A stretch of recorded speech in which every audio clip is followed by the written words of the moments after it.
geralmente a gente não costuma... a gente tem uma ideia, né, de que fazer um livro é fazer um arquivo digital e simplesmente mandar para a gráfica imprimir. E como que isso vai ser feito, a gente não costuma levar muito em consideração. E aí, então, eu vou mostrar alguns exemplos de como que a escolha da técnica, do formato, questões mais da materialidade do livro, são questões de poética também. Não é simplesmente uma questão técnica que um designer escolhe para a gente. Mas se a gente tem algum conhecimento disso, isso pode ser usado como parte da nossa poética.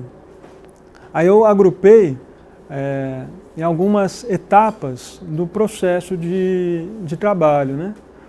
Então, uma primeira etapa, quando a gente vai falar de artes gráficas, é a pré-impressão, que é uma etapa muito importante, que é quando você já pensa o teu trabalho, levando em consideração o processo de impressão que você vai utilizar. Então não é a mesma coisa fazer um livro que vai ser rodado em offset e fazer um livro que vai ser rodado em risografia, por exemplo. A maneira como o arquivo é tratado, a separação de cor e tudo, é pensado de um jeito diferente. Aí tem um artista pernambucano, o Aloysio Magalhães, que ele ganhou uma bolsa de estudos para passar um tempo nos Estados Unidos, e lá na abertura de uma exposição ele conheceu o Eugênio Feldman, que era dono de uma gráfica.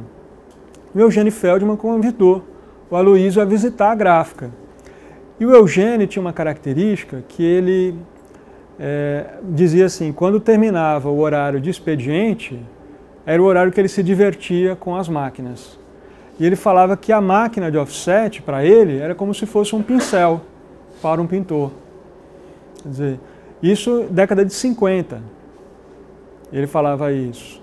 Então, quando existia ainda uma ideia de que existem materiais que são mais próprios para se fazer arte, ele falava de fazer arte usando um equipamento industrial, que é a máquina de offset. E aí, então, ele faz, junto com o Aloysio, esse livro aqui chamado Doorway to Portuguese.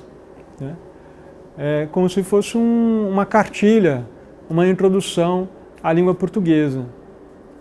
Essa capa do livro tem um tipo de imagem que o Man Ray inventa no início do século XX, a fotografia sem o uso de câmera, né? Que aí ele expõe objetos diretamente no quarto, no estúdio, o papel sensibilizado com a emulsão fotossensível, ele acende a luz, expõe esse objeto e a imagem fica registrada no papel. Então é uma maneira de fazer fotografia sem ter câmera. Só que os processos de impressão que são industriais, eles são também fotomecânicos, né? Por quê? Porque é feita a partir, antigamente se fazia a gravação de um fotolito, e a partir do fotolito faz a gravação da chapa. E a chapa, ela é gravada com uma emulsão que é fotossensível. O que o Aloysio e o Eugênio fazem? Eles vão fazer a gravação da chapa sem usar o fotolito. Eles pegaram folha de palmeira, por exemplo, e colocaram diretamente expostas na chapa sensibilizada e acenderam a luz. Aí ficou gravada na chapa essa forma. Então eles vão experimentar fazer um livro inteiro usando técnicas de gravação da chapa diferente do processo tradicional. Essa imagem aqui, por exemplo, parece uma rocha, uma coisa assim gigante, algo antigo, né, que tem uma ação ali do tempo. Isso é papel alumínio amassado. Que eles colocaram papel alumínio também direto em cima da chapa.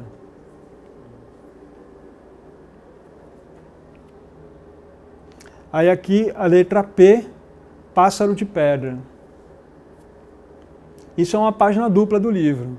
O livro todo é pensado com página dupla. E lá no final, ele tem uma parte que ele coloca as letras do alfabeto e fala qual foi a técnica usada para fazer cada página. É tudo impresso em offset, mas para cada página é um processo diferente de gravação da chapa. Isso aqui ele chama de Esperança Estrela d'Alva.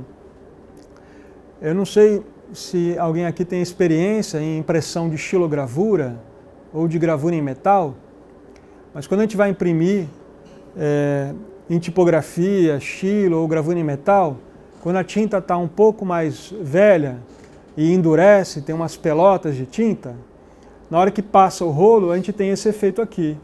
Aqui a pelota de tinta dura, fica um halo branco em volta da pelota de tinta e o restante da área coberta de tinta normalmente. Isso é um defeito.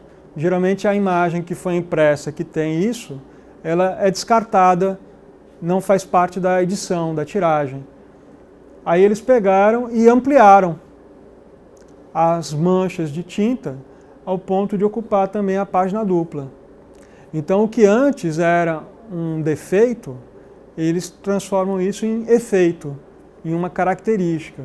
Aí vira uma composição abstrata, que aí a abstração ela tem essa característica de permitir a gente evocar imagens, criar associações, né? Aqui pelo texto que eles colocam, estrela d'alva, né? É como se essa área branca que é chamada de halo, quando a gente olha para o céu à noite, a luminosidade das estrelas ou a luminosidade da lua forma uma área de luz em volta, que também é chamada de halo. Então por isso que ele coloca ali esse nome, estrela d'alva.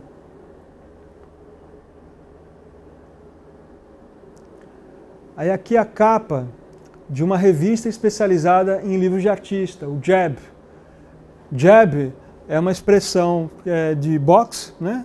É um tipo de golpe, mas é a abreviatura The Journal of Artist Books, o jornal dos livros de artista, que é editado em Chicago pelo Brad Freeman, e a Jonah Drucker, que eu falei ontem, ela é do corpo editorial. Ela era casada, né, com o Brad. Essa revista continua sendo publicada até hoje, são 2 edições por ano, e é feita lá no Columbia College de Chicago. O Brad é um artista que ele é contratado como técnico de fotografia e de impressão offset. Então é o próprio artista que imprime o jornal. E ele ensina jovens artistas a mexer na máquina de offset, a operar a máquina para imprimir.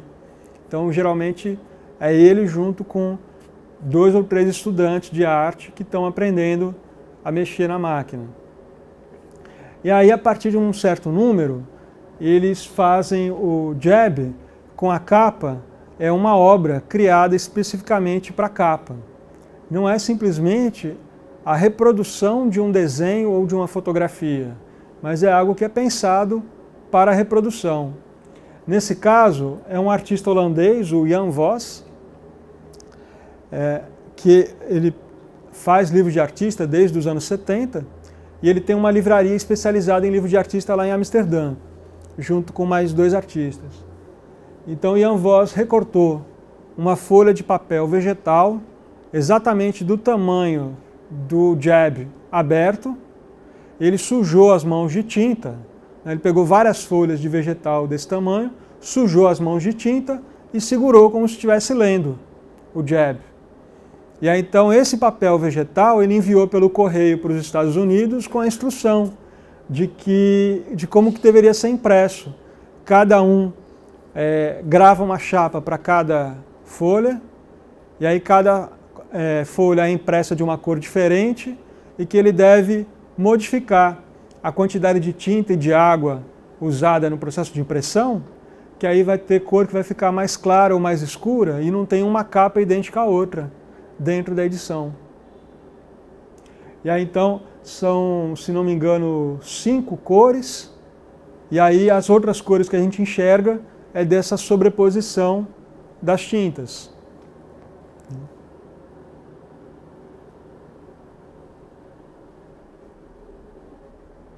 Então isso é um exemplo de como esse conhecimento técnico vai permitir a pessoa ter uma ideia que ela não teria sem o conhecimento de como que funciona o processo de impressão, né? Hoje em dia não se usa mais fotolito, né? Existe um processo que é a gravação da chapa diretamente do computador para a chapa. Não tem mais essa etapa. mas em máquinas mais antigas é possível, gráficas menores ainda usem processos antigos, né? E aí, então esse artista, o Julien Nedelec, ele faz esse livro, chama Folhear, e o livro ele só tem impresso em offset aqui a capa com o nome dele, o nome do livro e o nome da editora, e tem uma folha de crédito, né? Que é tipo a ficha técnica no final do livro. E o que ele fez? Ele fez algo parecido lá com o Jan Voss, só que com o livro já pronto, já encadernado, ele sujou a mão de tinta e folheou um por um todos os exemplares da tiragem. Aí você fala, pô, é mentira, o cara não fez isso. A capa aqui é diferente. Pelo menos na capa a gente tem certeza que ele fez isso. Aí aqui tem um conjunto de exemplares e dá para ver que não é exatamente igual. Ainda assim eu duvidei, aí eu comprei alguns exemplares. Comprei 10, não veio nenhum igual ao outro.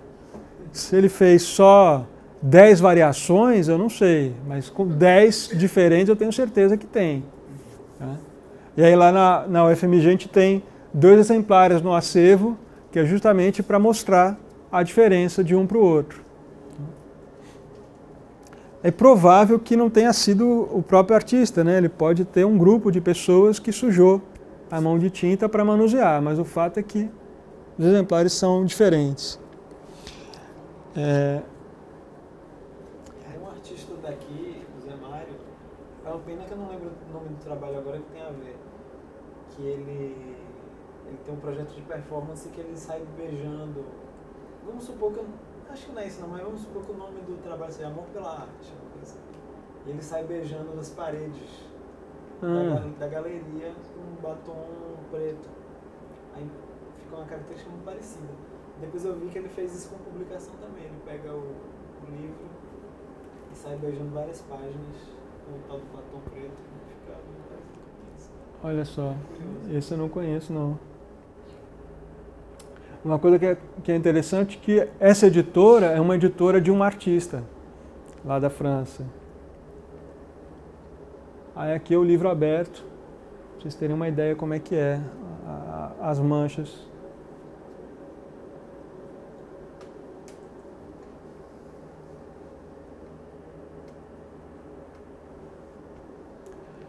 Aqui é de um artista mexicano que faleceu no ano passado, o Felipe Ehrenberg. O Felipe Ehrenberg, ele junto com a Marthe Elion, eles que publicaram o primeiro livro do Ulisses Carrion, o primeiro livro de artista, né? Porque o Carrion era poeta, ele já tinha publicado livros de poesia antes. Eles são imigrantes mexicanos morando na Inglaterra e eles compraram num ferro velho 2 mimeógrafos. Só que o mimeógrafo que eles compraram, aqui no Brasil a gente costuma associar mimeógrafo àquela máquina que funciona com álcool, que faz aquelas cópias usando carbono. Aquele é um tipo de mimeógrafo, mas tem outros modelos que imprimem usando tinta de verdade, né? Não é carbono e álcool. Então foi desse modelo de tinta que eles compraram. E aí eles criaram uma editora lá na Inglaterra para publicar livro de artista. E começaram essa editora dessa maneira, com 2 equipamentos simples comprados em ferro velho. Aí é uma das primeiras editoras também especializada em livro de artista, surgiu dessa maneira. E aí o Felipe, ele participou do Fluxus, participou de algumas exposições do Fluxus. Depois ele foi convidado a fazer esse livro lá nos Estados Unidos, em um centro de estudos de livro de artista, que geralmente eles convidam alguém para publicar um livro. O Felipe, ele tem um domínio da técnica do stencil, ele faz às vezes um cartaz usando só spray com 8 ou 10 cores. E aí então ele propôs esse livro, ele é impresso em offset, mas remete ao stencil. Por quê? Ele recortou as máscaras de stencil e imprimiu com spray preto sobre o acetato, sobre a transparência usada para fazer fotolito. Então gravou as chapas de offset a partir dessa matéria. E na hora de imprimir, isso aqui não é um verde feito da mistura de ciano com amarelo, é o que a gente chama de cor especial. Aí ele usa, o laranja aqui também é cor especial. Ele usa várias cores especiais. Então a sensação que a gente tem de pegar no livro dele é como se fosse um livro impresso mesmo com spray. Ó, isso aqui é tinta dourada que ele usou no offset. Olha que interessante o efeito que dá aqui nessa figura do spray. Porque aqui usou a tinta vermelha sobre um fundo amarelo. E aí esse laranja que está aqui é desse efeito da sobreposição do vermelho com o amarelo.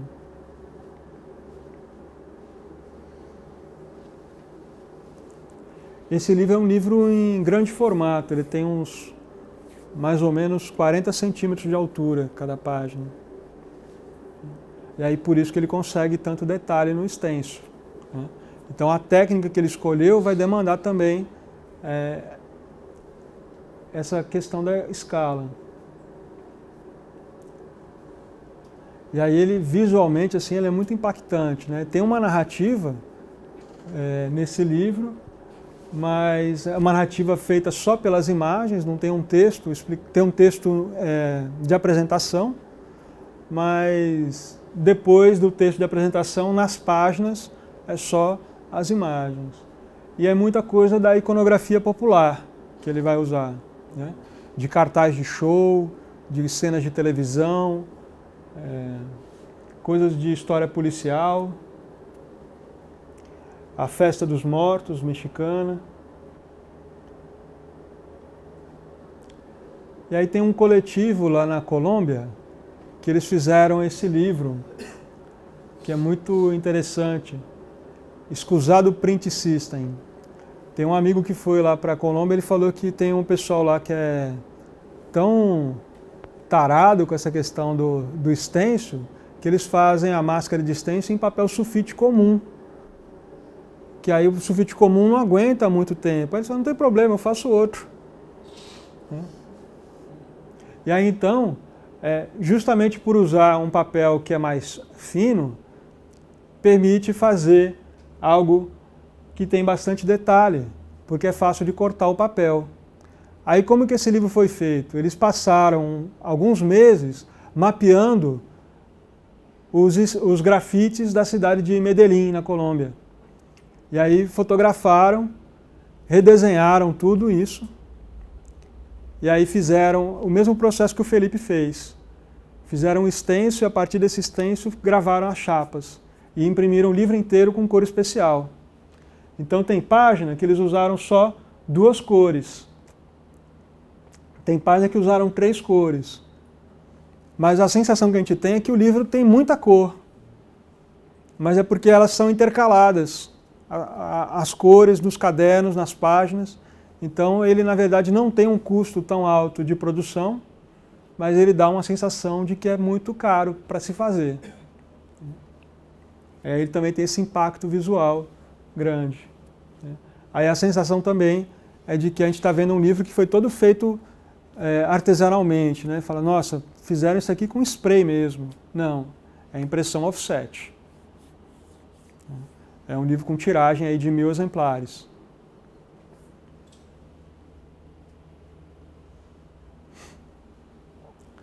Aí o Dieter Roth, que eu comentei, né? Que ele fez as obras completas publicadas na Alemanha. Quando ele fez ali a data está errada, porque ele fez a primeira edição em 68, com o Dick Higgins, que eu comentei ontem, que tem a Something Else Press. Só que o Dick Higgins, ele é uma pessoa que a formação dele, ele era aluno de composição do John Cage. Então a área dele era música e poesia e performance. Ele não era alguém que é das artes gráficas, que entende de artes gráficas. E aí quando ele fez esse livro, não ficou do jeito que o Dieter Roth queria. Eles até chegaram a ter uma briga por causa disso, assim, de Dick Higgins não seguir as instruções para fazer o livro e o resultado não foi satisfatório. E aí então em 76, né, 8 anos depois, ele refez o livro na Alemanha com Hans-Georg Mayer, que o Hans-Georg Mayer é um artista que tem domínio da tipografia porque ele herdou uma gráfica do pai dele. Ou seja, desde criança ele está acostumado com esse dia a dia da gráfica. Aí qual que é a questão aqui, né, do livro? Antes de existir o computador para fazer a diagramação, era comum a diagramação ser feita assim, usando uma fita adesiva. Então, o texto podia ser feito com fotocomposição, a imagem era recortada e colada assim com fita adesiva. Isso era fotografado em alto contraste. E aí essa foto em alto contraste que era usada para gravar a chapa de offset, fazer o fotolito para gravar a chapa. O que o Dieter Roth fez, né? O nome do livro, 246 pequenas nuvens. Aí, então aqui tem, ó, a numeração, 232, 233. Cada papelzinho desse é uma das nuvens que ele está falando. Aí vocês percebem que ele não colou em todos os lados. Ficou aqui uma parte sem colar e o papel naturalmente levantou e produziu ali uma sombra. A instrução que não foi seguida à risca era que tinha que criar um tipo de iluminação muito bem planejada para que ficasse com a sombra projetada, mas com a imagem nítida. Essa primeira edição a imagem ficou muito escura. A imagem como um todo ficou muito escura, com pouco contraste. Aqui dá para a gente ver perfeitamente a fita adesiva, o desenho, as variações tonais na imagem, que aí foi criado no estúdio um esquema que cada foto que foi feita, a posição da iluminação muda 1 grau. Então, a sombra projetada vai mudando. Começa com a sombra projetada de um lado e termina com a sombra projetada de outro. Como se fosse um objeto, ao longo do dia, a nuvem, com a mudança da posição do sol, vai mudando o tipo de sombra que ela faz. Por isso que chama 246 pequenas sombras, pequenas nuvens. Aí no final tem a cópia da carta que ele mandou para a gráfica com essa instrução. É um texto manuscrito dele falando como que foi feito o livro. Esse é um dos livros assim icônicos também. A maior parte das coleções importantes no exterior tem esse livro no acervo, né? Porque ele influenciou muita gente.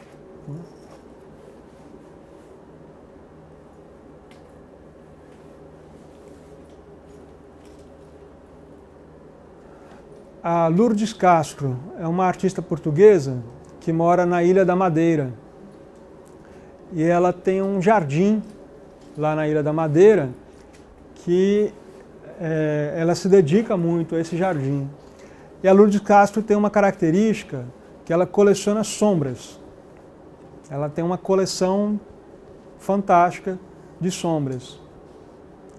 E aí então ela pegou papel fotossensível, né, papel que tem a emulsão, e levou para o jardim para registrar a sombra projetada das plantas do jardim dela. E ela publicou isso com o título Grande Herbário de Sombras. E aí, então, no verso de cada página tem uma etiqueta com a identificação, que planta que é essa, né? E mais algumas outras informações que ela colocou.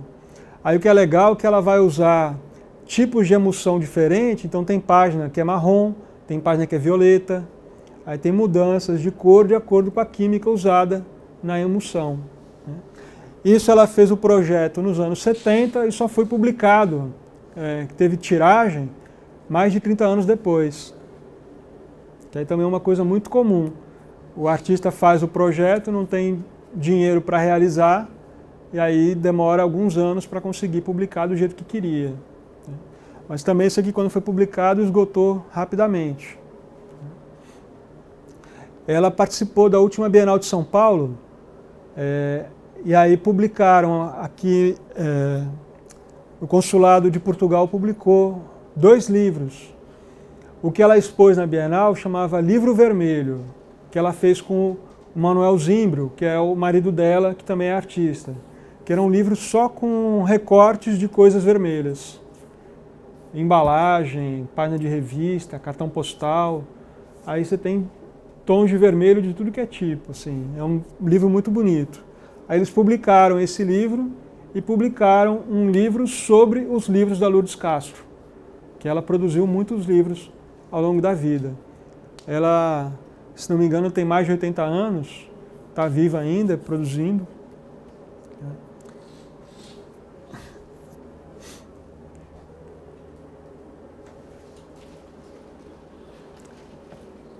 Essa artista inglesa, Cornelia Parker, esse livro ela vai brincar com a questão da reprodução da imagem, como que os processos, a sofisticação do processo de impressão cria uma sensação de que tem de fato uma medalha aqui nessa capa. Mas isso é uma fotografia de alta qualidade, com uma impressão de boa qualidade, que reproduz a medalha. Esse livro chama O Catálogo de Desastres.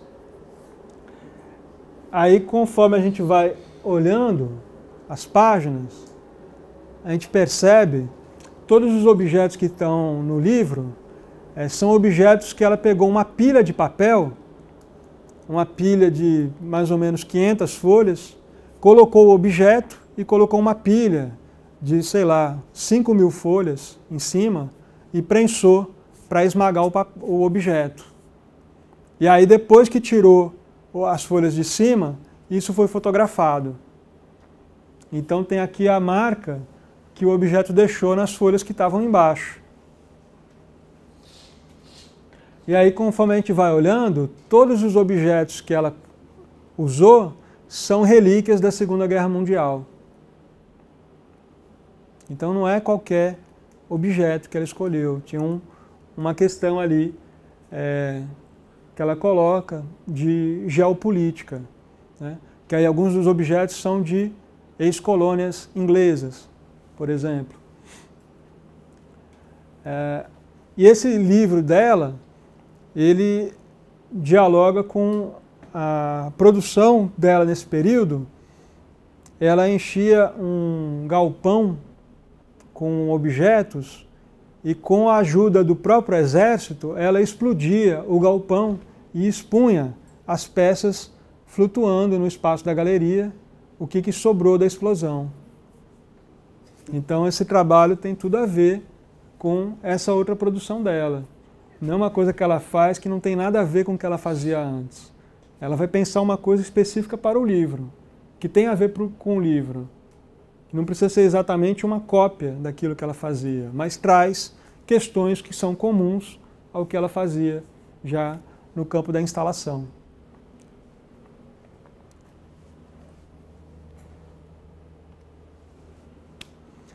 A impressão propriamente dita, então. Porque tudo isso que eu mostrei, quer dizer, a pessoa tem que ter já o planejamento antes de fazer. Não dá para ela decidir que o livro vai ser assim ou assado e querer resolver isso na hora. Tem que ter toda uma preparação, qual que é a melhor maneira de captar as imagens, né? Mas quando a gente vai imprimir, a gente tem vários processos possíveis para se imprimir um livro. Aqui é um artista da Austrália, o Robert Jacks. Todos os livros dele são feitos com carimbo. Só que cada quadrado desse aqui é um carimbo. Então ele vai brincar também com essa questão da do único e do múltiplo, porque ele usa um processo que permite fazer cópias, mas também é um processo que é manual, que aí as cópias não são idênticas. E aí ele trabalha sempre com formas abstratas, com texturas, com padrões. Faz pouco, ele já faleceu acho que em 2010. Ele morou nos Estados Unidos desde o final dos anos 70, ele estava lá. E aí, hoje em dia, no ano passado, ou ano retrasado, fizeram uma exposição nos Estados Unidos só desses livros do Robert Jacks.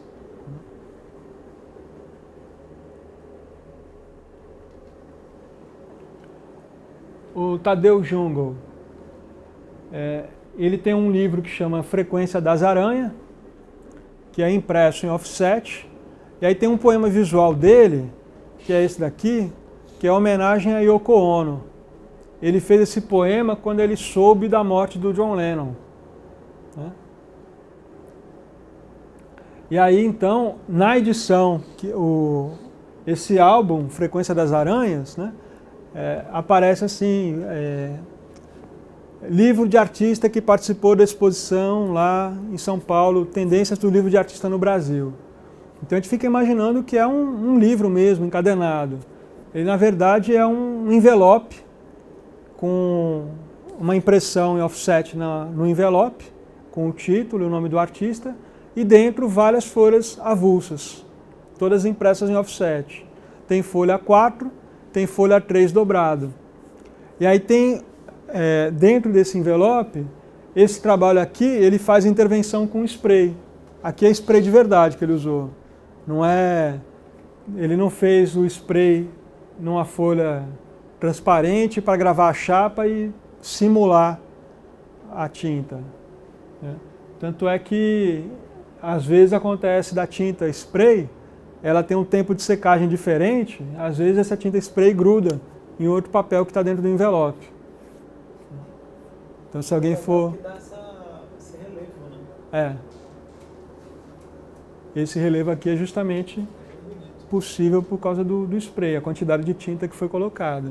Mas tem que ter esse cuidado, se alguém for fazer, de esperar um tempo de secagem adequado para não grudar em outros trabalhos. Né?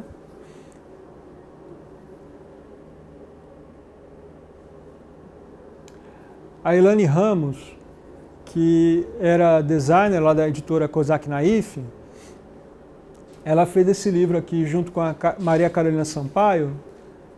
Ele é uma espécie de um resgate histórico de processos de produção gráfica que entraram em desuso com a chegada dos computadores.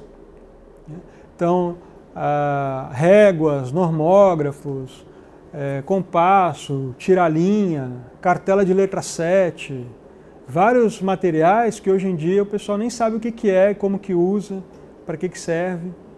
E aí, então, o livro foi impresso num processo que também é obsoleto, que é a heliogravura. Né?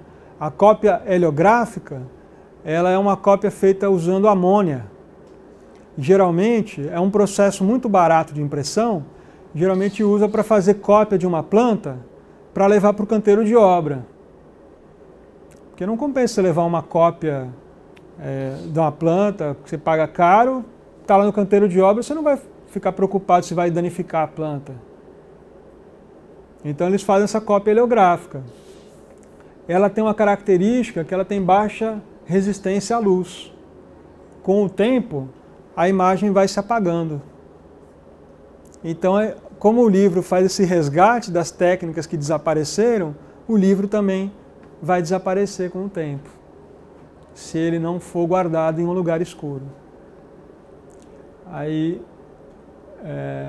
e ele vem lacrado também, né? Você tem que cortar um lacre, porque se elas não lacrassem, corre o risco, se demora para vender, corre o risco de na hora que você comprar ele já não tem nada dentro. Então ele tem que estar lacrado para não ter luz nenhuma, para você poder ter essa vivência de ver ele desaparecer. Então isso é um conhecimento técnico que tem um uso poético.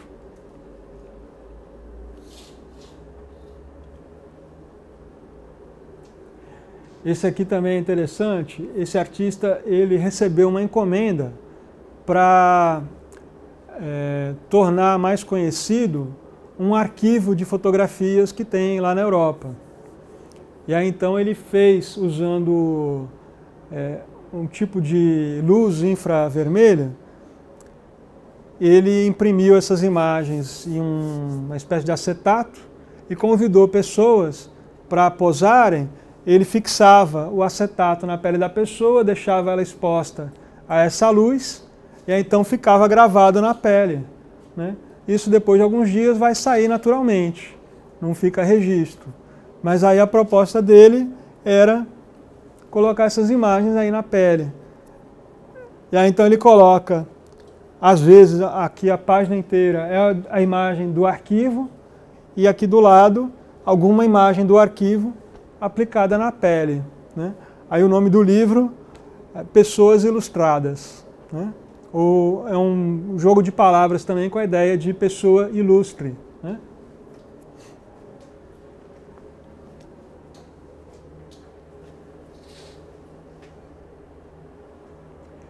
E é interessante como que ele pensa a ocupação da página, né? Ele podia colocar sempre de um lado as fotos dos corpos com a fotografia impressa no corpo e do outro lado a imagem preto e branco. Mas ele vai alternando isso, então vai criando ritmos de leitura ao longo do livro, né? E aí tem página dupla, que nas duas páginas são as imagens nos corpos.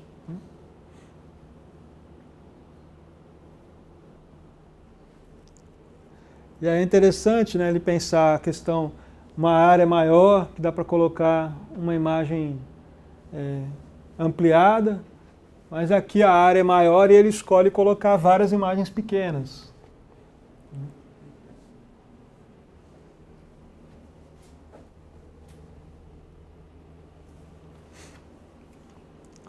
O Rafael França, ele fazia parte de um coletivo em São Paulo que chamava 3 Nós 3, né? Fazia parte do coletivo o Woody Nilson Jr. e o Mário Ramiro. E aí eles frequentavam um espaço chamado Aster, que era coordenado pela Regina Silveira, Júlio Plaza e outros artistas, que eles tinham lá uma máquina de xerox, que usavam para experimentar, né, o que ficou conhecido como xerografia, que é o uso artístico da fotocopiadora. Tem gente que gosta de usar a palavra fotocopiadora e não gosta de falar xerox, porque faz propaganda de um fabricante. Eu não tenho pudor nenhum de falar, porque segundo o Emanuel Araújo, não o artista baiano, mas um professor de Brasília, num livro que se chama A Construção do Livro, ele fala que a palavra xerox quer dizer impressão a seco em grego, porque esse é o primeiro processo de impressão que não usa tinta. Aí tem uma empresa que patenteou o nome, mas o processo é anterior à empresa. Então, como é que funciona essa impressão? É por eletrostática. O toner é um pó muito fino, e aí quando a imagem é formada dentro do aparelho, o toner vai aderir a algumas áreas por eletrostática. E aí o papel ele é aquecido para fixar o toner no papel. Por isso que quando você acaba de pegar a folha, ela está quentinha. Aí o que eles vão fazer? Ele vai experimentar criar imagens que só vão existir quando ele aperta o botão de copiar. Por exemplo, aqui, ele está com um fio de nylon e tem esse pedaço de papel levantado, que aí não dá para prever exatamente como que a máquina vai ler essa imagem. Então isso aqui são imagens que ele produziu usando procedimentos como esse. Aí também que é interessante a gente poder ter acesso. Tem um texto do Walter Benjamin, que ele fala do autor como produtor, que é uma ideia interessante, assim, o artista poder ter acesso aos meios de produção. Que esse acesso aos meios de produção é que vai permitir ter ideias e entender como é que funciona e dialogar com isso. O Paulo Bruschi vai falar que a máquina copiadora é parceira. Né? Para a máquina ser parceira, quer dizer, ele tem que entender ela. Né? A gente, quando tem um parceiro, a gente respeita o parceiro, a gente entende como é que ele é, quais são os limites, quais são as qualidades desse parceiro e vai dialogar a partir disso. Então, era uma ideia da época. Tem uma coisa interessante, que existia ainda um preconceito em relação à xerografia, né? As pessoas valorizavam muito a gravura, as técnicas tradicionais de gravura. E esses artistas ali no início dos anos 80 estavam trazendo a xerografia como uma técnica de reprodução que é de igual para igual com essas técnicas mais tradicionais. Aí a gente fala assim, não, mas é porque a gravura, né, tem um papel de algodão e tal, aqui é um papel comum. Aí então o Rafael falou assim, não tem problema. Ele comprou papel de algodão e pôs na máquina para fazer a cópia. Se a questão é o papel que tem que ser de algodão, está resolvido.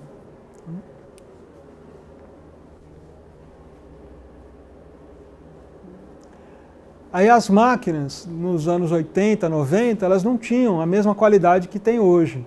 Né? Hoje em dia, tem máquina que tem uma reprodução tão boa que é difícil para um leigo, até mesmo para quem está mais familiarizado com o processo de impressão, poder fazer distinção entre o que é impresso em offset e o que é impresso numa máquina dessas. Né? Mas lá nos anos 80 ela tinha uma característica que é muito ruído. Né? Tinha muita interferência. Então o que esse artista fez? O livro chama Poeira e Luz. Ele procurou uma máquina que tivesse com o vidro mais sujo, com poeira, e fez uma cópia de uma folha em branco. E aí fez uma cópia ampliada da folha em branco. E aí ele foi fazendo cópia da cópia, até chegar nisso aqui.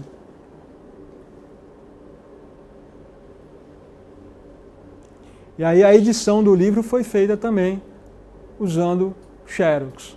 Ele não fez as cópias e depois fotografou para imprimir em offset. Então é um livro que teve uma tiragem pequena por conta da técnica que ele escolheu para fazer. De quando é isso? 87, mais ou menos. A sensação que eu tenho quando eu chego para fazer Xerox em gráfica hoje é que eles estão imprimindo o normal, um preto e branco, uma impressão em preto e branco, que não é mais como a Xerox antiga, não sei. É porque melhorou muito a qualidade, mas ainda assim é um processo de impressão com eletrostática. Uma vez ele me passou assim, eu falei, não, eu queria Xerox, ele fez, isso aí é Xerox, eu falei, mas está igual a impressão preto e branco, ele fez a mesma coisa. Não, mas às vezes eles fazem realmente na impressora Xerox, porque essa semana eu fiz e eu falei, não, eu quero que seja da máquina de Xerox porque eu ia usar para transferir o toner. Aí ele falou, tá, porque ele faz na própria impressora, então se você não avisar... Também tem isso. Essas multifuncionais agora estão usando. Eu acho que está ficando mais em conta em fazer impressão preto e branco do que a Xerox. Não sei. Não é necessariamente que isso é mais em conta, é porque a gente tem uma situação aqui no Brasil, quando você compra uma máquina dessas maiores que custa caro, geralmente você tem que fazer um contrato de manutenção. E aí o pessoal, se você vai para periferia das cidades no Brasil, geralmente a pessoa tem uma máquina que ela já comprou de terceira mão, não é nem de segunda, né? Que já foi recalchutada várias vezes, que o técnico fala, não, essa não tem mais jeito, é só ferro velho. Aí a pessoa fala, não, eu ainda quero trabalhar com ela. Aí dá problema, ele vai chamar alguém para consertar, fica muito caro. Aí uma dessas multifuncionais, se ela dá muito problema, sai mais barato jogar fora e comprar uma nova. Porque as multifuncionais, elas são muito baratas. Quando você compra 3 vezes, 4 vezes o toner, você já pagou o preço da máquina. Nessas que são maiores, que são copiadoras mesmo, não é 10, 20 vezes que você vai pagar o preço da máquina. Em muitos casos, a máquina não é vendida. Você paga uma espécie de empréstimo, de aluguel da máquina, que está incluído os suprimentos e a manutenção.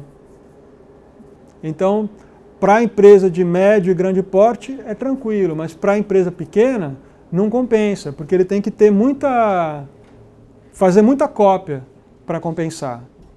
Aí nessas cópias assim menores... Só para eu entender, o processo da Xerox é diferente desse processo de impressão de toner, que a gente faz em gráfica rápida, ou é a mesma coisa? É a mesma coisa. Para mim é a mesma coisa. Eu não consegui ninguém que me explicasse uma diferença entre um e outro. É que eu lembro que antigamente tinha aquelas Xerox que você tirava de documento, eu sei que ela tinha uma textura que você falava, isso é Xerox. Sim, mas agora... A qualidade é melhor. Não, é difícil achar essa. Tem umas que eu vi, coisa dos anos 80, impressa em São Paulo, que é um preto bem denso mesmo, que ele dá até um brilho assim, quando você olha contra a luz e tal, que aí você fala assim, isso com certeza é fotocópia. Mas agora, é muito difícil, assim. A primeira remessa de lambis que eu fiz foi de Xerox. Eu fiz Xerox, pedi Xerox, falei, Xeroca. E ninguém não faz a menor diferença do que é Xerox do que não é Xerox. Porque a qualidade hoje é boa, na maioria das copiadoras. Inclusive, muitas dessas máquinas maiores que são copiadoras, elas têm entrada para ligar no computador, para você poder usar ela como impressora. Pra vocês terem uma ideia, eu visitei uma vez a USP, onde eles imprimem as provas da FUVEST. Eles antes imprimiam em gráfica.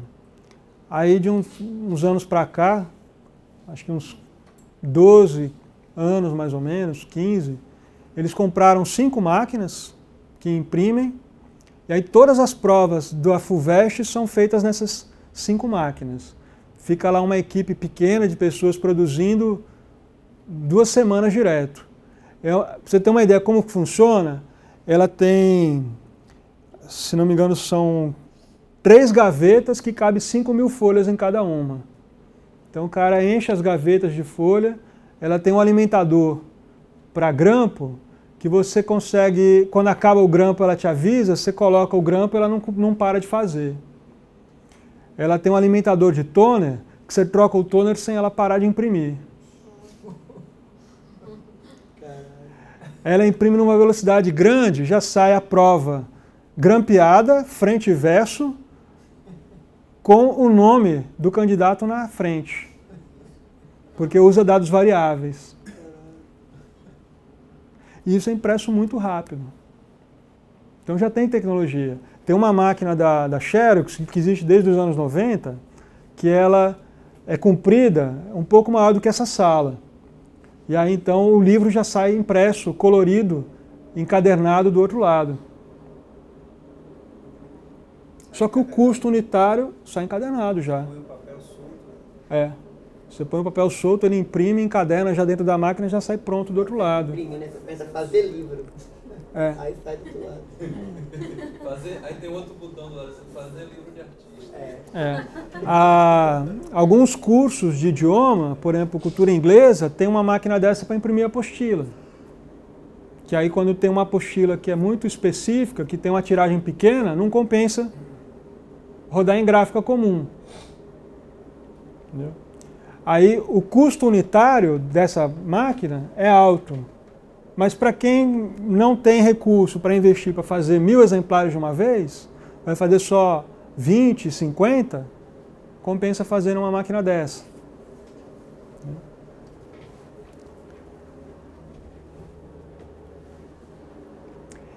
Esse aqui é um livro chamado Pocketbook.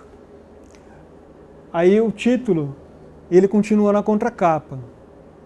Ele foi impresso também com fotocópia, com Xerox. Só que ele é no formato A4. Aí vocês perguntam, né? Pô, mas chama Pocketbook e ele é no formato A4? Porque os artistas, essa dupla, a Carissa Potter e o Luca, eles combinaram com uma galeria de arte de instalar uma máquina copiadora dentro da galeria e durante a vernissagem de uma exposição, eles convidavam as pessoas a esvaziarem os bolsos em cima da máquina e eles faziam uma cópia do que estava no bolso. Pois é, alguém foi para a exposição para garantir, né, de repente o canapé que estão servindo não é bom, está garantido. E tem chave, cartão de crédito, tem de tudo, né? É muito interessante, assim, a maneira como o livro é pensado, né? Tem mais páginas dele? Aqui não, aqui eu só tenho essa. Mas tem esse livro lá na UFMG.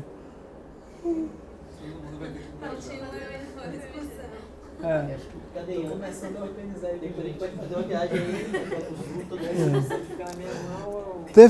Teve uma turma que foi lá de Santa Maria, no Rio Grande do Sul, para fazer uma viagem, conhecer o Inhotim, conhecer Ouro Preto. Aí eles pararam um dia lá para ter uma aula lá na biblioteca, né? Foi bem legal. O ônibus sai sábado, 8 horas da RB. Você vai embora quando que você falou que vai fazer um pós-doutorado? Em agosto. Agosto? Agosto, final de agosto. Chega lá, discussão. Tem que ser antes de agosto. Tem lugar pra ficar? Dá pra acampar na FMG lá? Dá pra acampar lá no Eu nunca vi, né? Mas de repente dá pra fazer. Não é tanta gente, 15 pessoas Acho que é autopic, não é nem ônibus.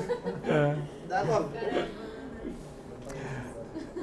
Isso aqui é do Sigmar Polke. O Polke é um artista alemão que é da geração que seria da pop art na Alemanha, né?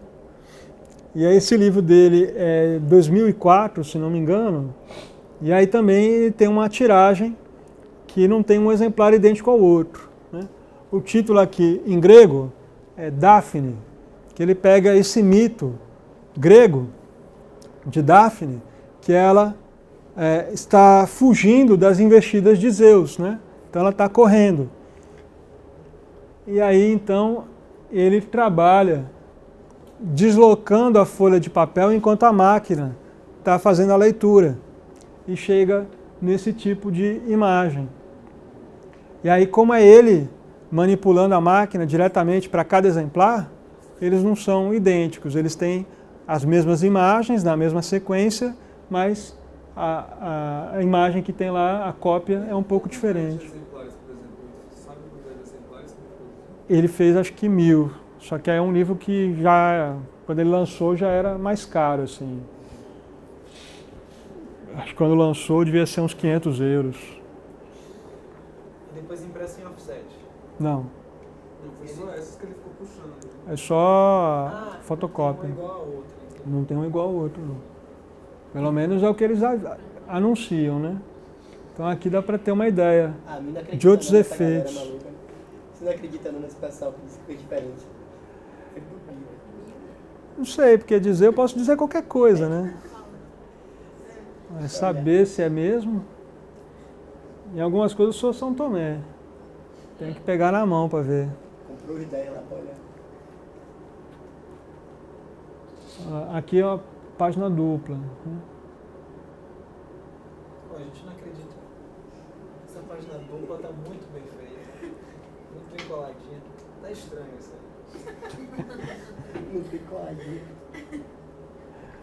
Aqui é uma outra artista que também tem conhecimento de técnica. Ela pegou uma foto encontrada, uma fotografia de uma noiva, e ela decidiu fazer um livro a partir dessa foto. E aí também é num desses centros, tem vários centros nos Estados Unidos que promovem cursos de livros de artista, e muitos desses centros têm máquina para que as pessoas possam imprimir o próprio livro lá. Né? Inclusive tem um que chama Woman Studios Workshop, que é só para artista mulher. Aí aqui é um livro que foi feito a tiragem de 200 exemplares por conta da técnica que ela usou para imprimir. Quando a gente imprime offset, tem uma parte do processo de impressão que é o ajuste da máquina. Né?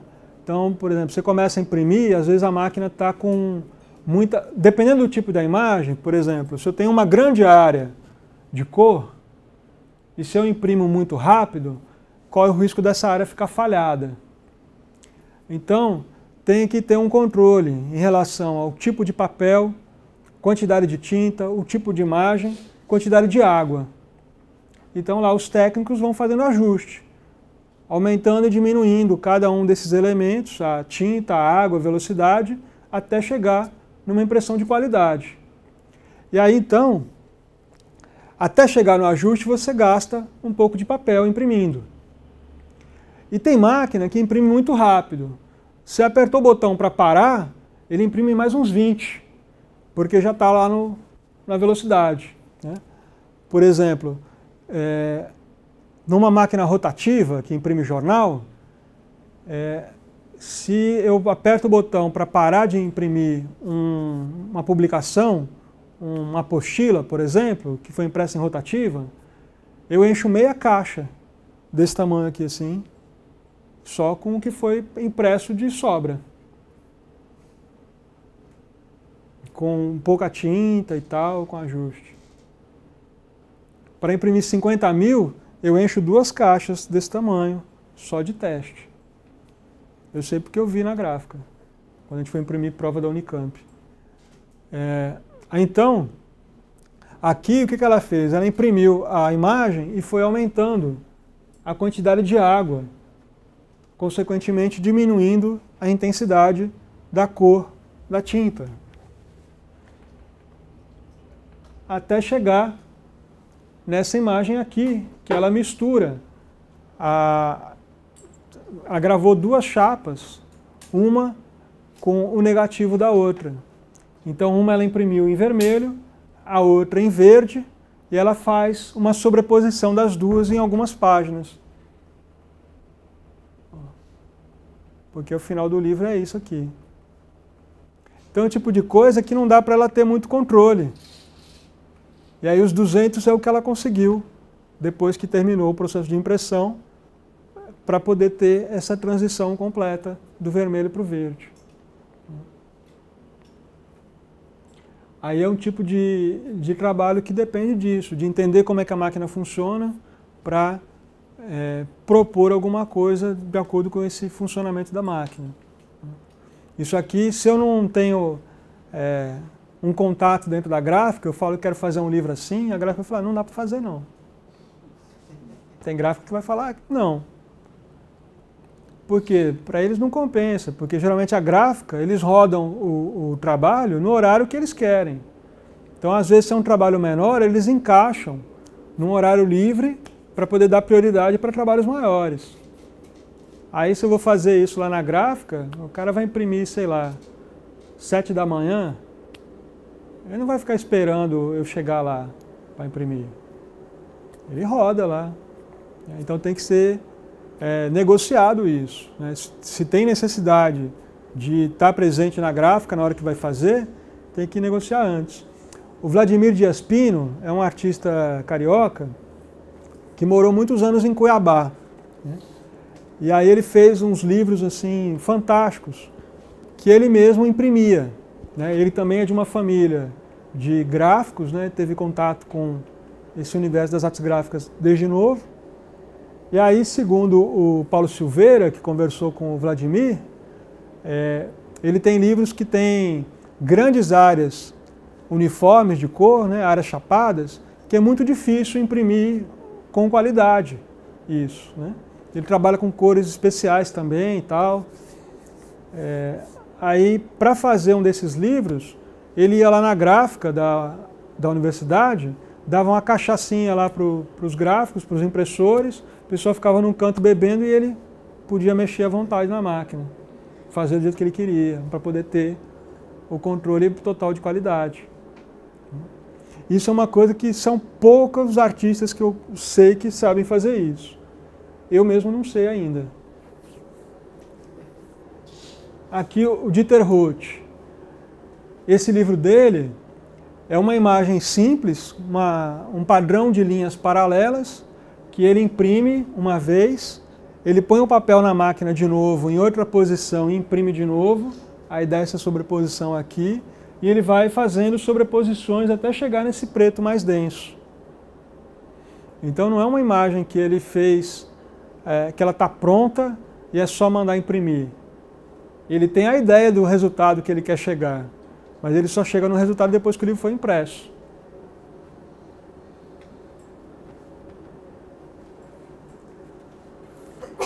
Então, eu costumo falar assim que artes gráficas é a imagem calculada, a imagem pensada, porque não tem o imediatismo da pintura, do desenho, que a gente vai fazendo e já vai vendo imediatamente o que está acontecendo e vai tomando decisões ali na hora.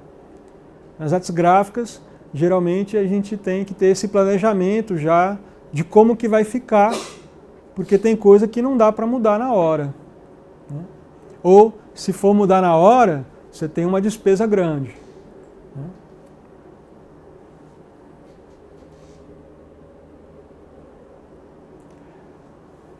Aqui o Alex Fleming, ele fez, a convite da Prefeitura de São Paulo, uma obra pública na estação Sumaré do metrô. Como que essa obra ele fez, né? Ele pegou fotografia de pessoas de diversas etnias, de diversas faixas etárias, tentando representar a diversidade da população de São Paulo, que é uma das cidades que tem mais pessoas de origem estrangeira, né? É uma das maiores comunidades de japoneses fora do Japão, né?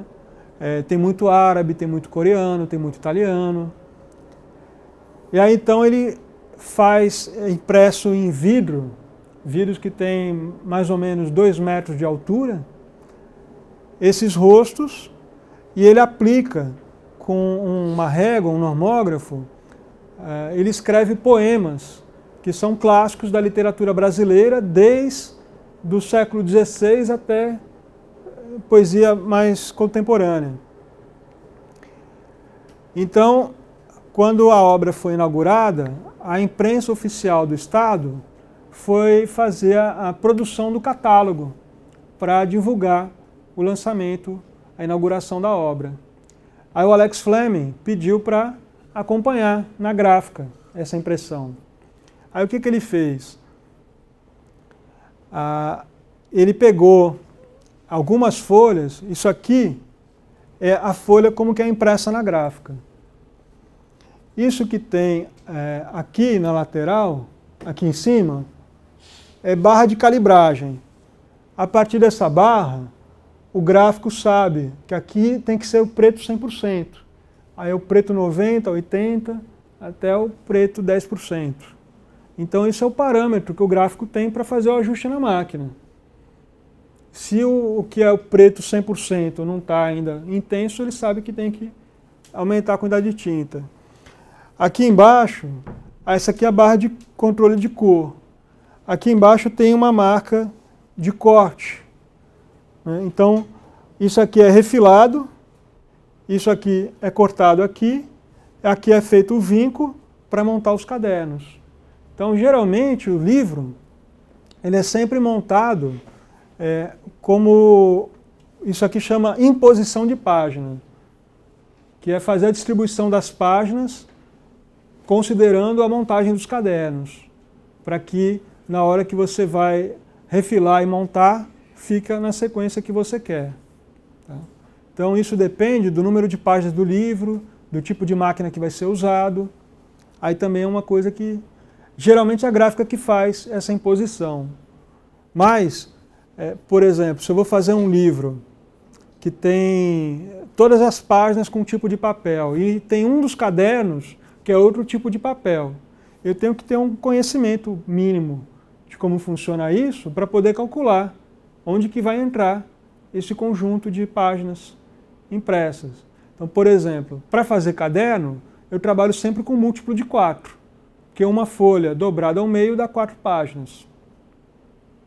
Então, se eu sei que meu livro vai ter vários cadernos e um dos cadernos é com um papel diferente ou com uma tinta especial só naquele caderno, eu tenho que pensar, isso vai entrar, por exemplo, se vai entrar na página 15, ele está num caderno que vai do 1 ao 16. Se vai entrar na página 25, ele já está no caderno que vai do 17 ao 32. Então, tendo essa noção, fica mais fácil de planejar o livro e isso tem uma redução de custo. Tá?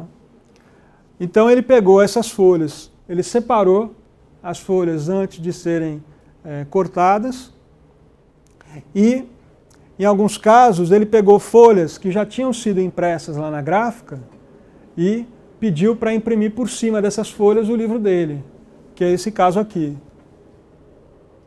Em alguns casos ele pegou essa folha e passou na máquina para imprimir outra imagem do mesmo livro dele. E aí tem uma sobreposição dos perfis, né, dos retratos. Esse procedimento aqui é análogo ao procedimento que ele usava para fazer pintura nos anos 80, que ele trabalhava com máscara de stencil.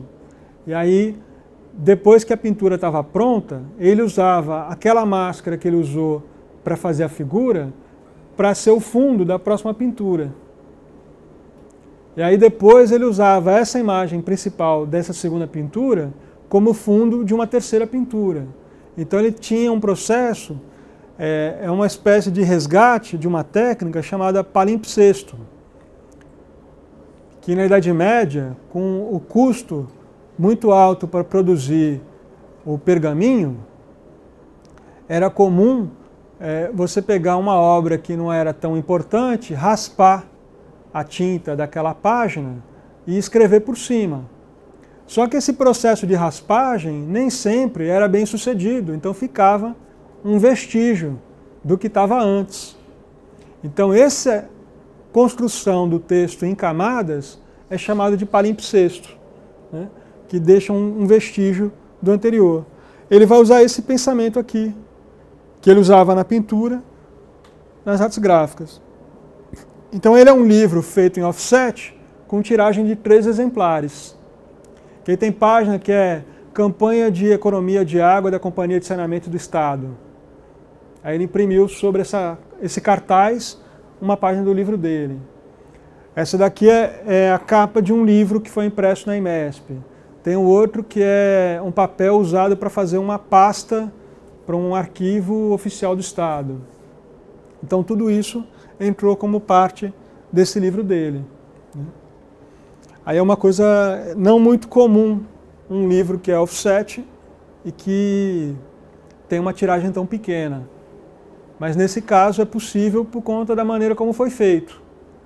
Se alguém faz um livro e fala que é offset e fala que fez 50 exemplares, eu só vou acreditar se o livro está sendo vendido por mais de R$1.000.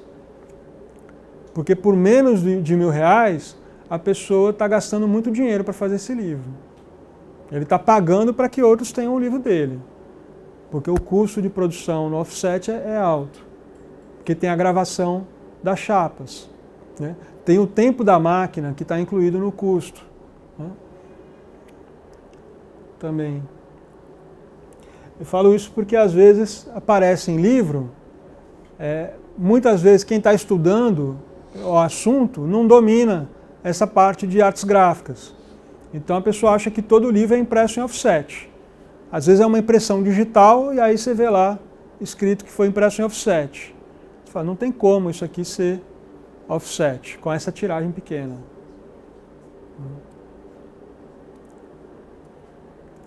Isso aqui também, o artista o Jan Serandur, ele trabalha muito com a ideia de apropriação. O trabalho dele é muito baseado no diálogo com a história da arte. Então, isso aqui é um livro famoso da história da teoria da arte. Dentro do Cubo Branco. O autor desse livro também é artista, é um artista escocês. O Jan Serandur, ele faz essa edição que ele chama de palimpsesto, porque ele tem amizade com o dono de uma editora e soube que a editora ia publicar uma edição francesa desse texto. E aí ele propôs intervir nas páginas da edição francesa. Ou seja, essas páginas inteiras, antes de ser cortada, ele pediu para que fossem usadas no lugar das folhas em branco, que seria usada para imprimir o livro dele. Então o jogo dele com a história da arte já começa aqui na capa. O ensaio dentro do Cubo Branco foi publicado pela primeira vez dentro da revista Arteforum. Essa imagem que está aqui no fundo é a capa da edição da Arteforum, onde ele apareceu primeiro. Esse quadrado branco aqui é o formato da primeira edição desse texto em livro. E essa letra aqui é a mesma fonte usada nessa primeira edição.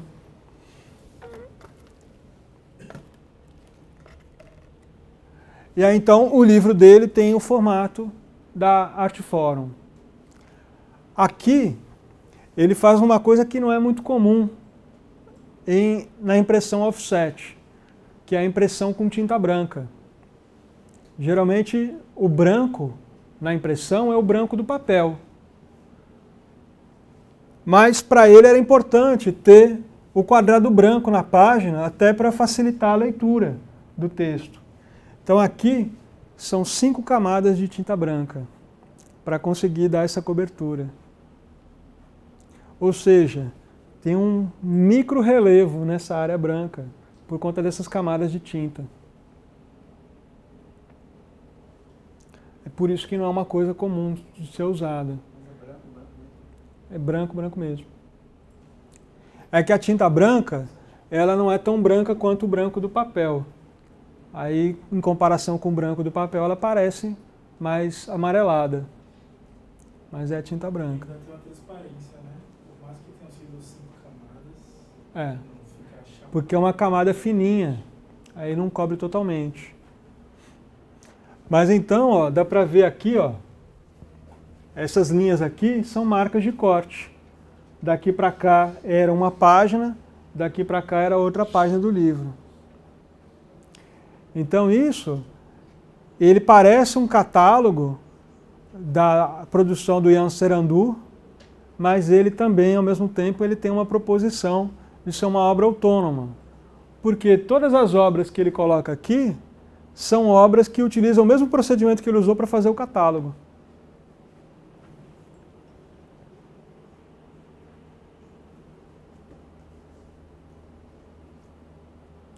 Esse aqui que eu comentei ontem, que é um designer que ganhou vários prêmios de design, principalmente na área de tipografia, com esse livro aqui.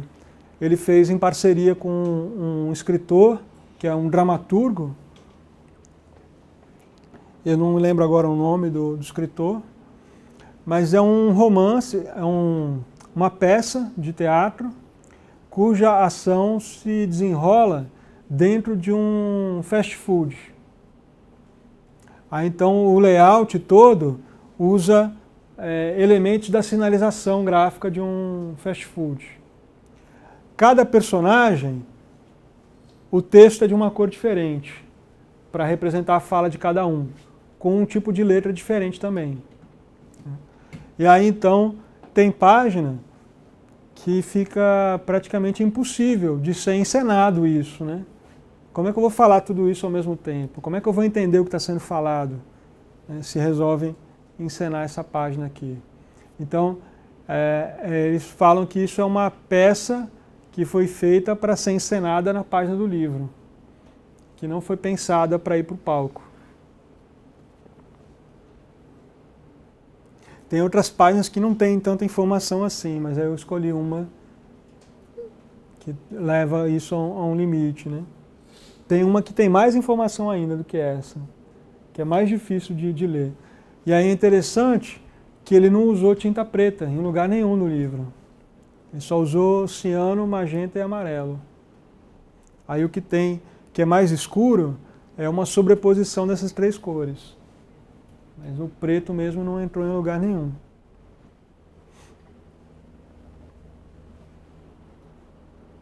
Aí tem um outro detalhe aqui de produção gráfica, né? A capa do livro imita como se fosse uma embalagem de batata frita, né? Aí tem a embalagem, tem a foto das batatas. Então a capa é um livro com capa dura, né? E aí o revestimento de uma parte da capa, a parte vermelha, que seria da embalagem mesmo, das batatas, é um material que é usado para imprimir, para fazer capa de cardápio em fast food nos Estados Unidos, que é um material que, se cair ketchup, é fácil de limpar. É um tipo de papel, mas que ele tem um tratamento que, se cai o ketchup, você consegue tirar. Então eles tiveram esse tipo de cuidado na hora de pensar o projeto gráfico do livro, de tentar descobrir qual que é o material usado para imprimir capa de cardápio de fast food.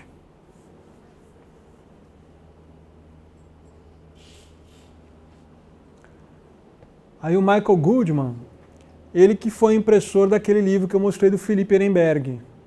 Ele trabalha como impressor num centro de pesquisa de livro de artista, o Visual Studies Workshop. E aí, com o passar do tempo, ele também é artista, ele viu que tinha muito gente querendo fazer um livro e vinha já com umas ideias pré-concebidas sobre como deve ser um livro de artista. Ele faz uma paródia usando esses lugares comuns, né? Então ele coloca, né? Coloque uma imagem grande, né? Com sangramento, coloque aqui palavras, né? E aí isso aqui é do início dos anos 90, ele faz usando máquina de escrever elétrica. E aí o livro inteiro ele imprimiu usando uma folha, se não me engano, uma folha A3, frente e verso, cortada e grampeada, dá um livrinho desse tamanho. Ou seja, o custo de produção dele é muito baixo. É um livreto de 16 páginas contando capa e contracapa. Tá? Então aí, use tipos grandes para impacto visual, né? Aqui uma série de imagens pequenas pode ser eficiente, né? Coloque uma imagem de tamanho médio com o texto sobreposto ou por cima, o texto por baixo, né? Aqui a página do centro, né? Guarde a sua melhor arte para colocar aqui. Porque tem gente que fala que a página mais importante é ali aquela página no centro da publicação. Vou fazer isso. Aí para quebrar o ritmo, né? Você pode escolher deixar essa página em branco. É o que ele escreveu aqui, né? Coloca uma imagem colorida aqui. Aí tem uma que eu não coloquei, ele fala, não use imagem de gatinhos. Mas aí ele vai brincar muito com isso, assim, com esses lugares comuns, né, do que tem que ser um livro de artista. E na verdade não existe assim uma regra do como que ele tem que ser, como que ele pode ser, né? O livro ele tem essa maleabilidade, a nossa ideia é que vai conformar o livro, ele tem que atender essa nossa necessidade. Agora, o que tem como característica é essa questão que eu mencionei, do livro pensado como obra. Ele não é uma reprodução, não é um comentário sobre a obra, mas ele tem que ter essa autonomia como obra, ele funciona sozinho, né? Ele não é, porque senão é um livro de arte, não é um livro de artista, né? Por isso que eu prefiro esse termo livro-obra, que fica mais fácil entender, ele como uma proposição artística.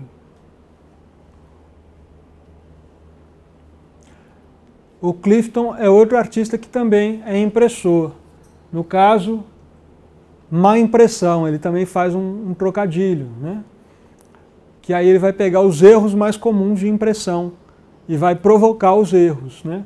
Então, por exemplo, erro de registro. Esse amarelo que aparece aqui é porque teve um erro de registro, uma cor se deslocou em relação à outra, não ficou coincidindo, então aparece essa área de amarelo aqui. Essa imagem meio desfocada também pode ser um erro na parte da produção do livro, né?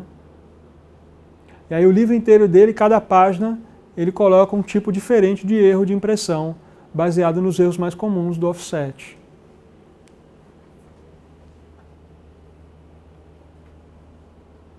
aqui um livro do Gustavo Piqueira.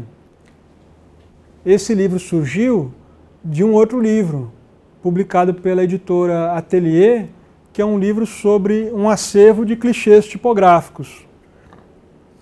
O Gustavo digitalizou esses clichês e trabalhou no computador com eles, aplicando cor, né?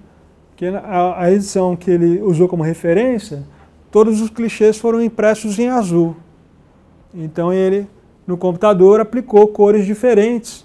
E ele conta um pouco da história do Brasil usando só esse acervo de clichês. E aí é interessante que ele faz uma coisa que com um clichê no processo tradicional de impressão tipográfica é mais difícil de fazer, que são as sobreposições. Então o que acontece? O fundo da página é esse rosa aqui, esse violeta. Só que se ele imprimisse todo o fundo nesse tom aqui, na hora de imprimir uma segunda cor, corria o risco do papel grudar um papel no outro. Então ele imprime usando uma retícula, que aí com a retícula ele tem uma quantidade menor de tinta nessa área, que facilita para imprimir uma segunda ou terceira cor. Então o livro todo foi pensado em função dessas características do processo de impressão. Todas as páginas têm uma cor de fundo, mas é sempre uma retícula que não vai deixar muito carregado. Então isso aqui, esse efeito que tem aqui na banana, é uma retícula desse azul, sobreposto com o amarelo desse tom de verde aqui. Então ele usa 2 ou 3 cores por página. E ele usa uma máquina que tem o cilindro para imprimir até 8 cores. Aí aqui na capa ele usou todas as cores que tem na máquina dele.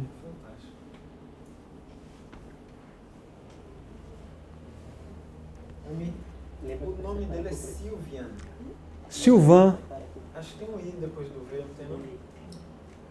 Não, o que eu lembro que está faltando é um N aqui, do Calim. Ah, tá. Mas Tudo bem, eu pensei que tinha uma coisa errada. Pode ser isso. O que faltou ali é o N. E aí ele pegou esse conhecimento dele do processo de impressão no riso e ele tratou os arquivos para um livro que ele imprimiu em offset. E aí ficou offset com cara de riso.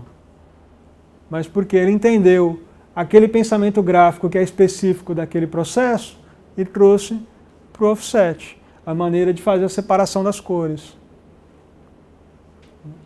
Aí, isso aqui é um livro dele, ele encontrou na praia, lá no Recife, um boneco, e ele fez um molde desse boneco e fez uma série de obras, de múltiplos, a partir desse boneco.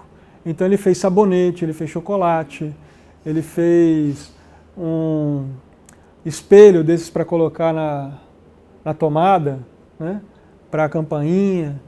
Aí tinha várias coisas com esse mesmo boneco. Aí ele encomendou para um artesão que trabalha com cerâmica, com boneco de argila, para fazer com os uniformes das profissões esse boneco. E aí então ele pintou os bonecos, fotografou e fez um livro que registra esse trabalho.